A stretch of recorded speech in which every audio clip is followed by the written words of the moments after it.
So today we're going to talk about my personal top 5 fall bass and panfish lures. Now, the first one would be the skitter pop. It mimics a bunch of baitfish schooled up on the surface that are vulnerable to the bass because they're in open water.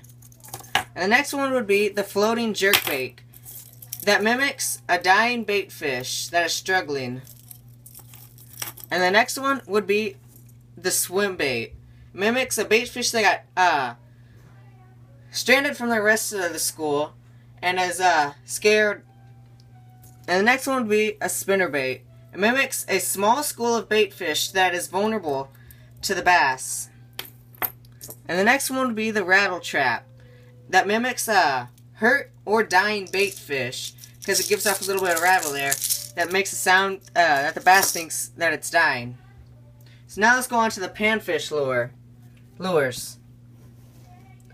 And it would be this little swim bait that mimics just a lonely like a shad that got stranded. And the next one would be a little tiny rattle trap. You can hear the rattle a little bit, and it just kind of mimics little hurt bait fish. You can like work it any way you want, but it just gives a nice little floating action. And the next one would be a little tiny tube bait. It's really good panfish bait. It just kind of goes up and it has a little bit of a fluttering action to make it look like it's a dying baitfish. Now we're going to talk about the curly tail grub.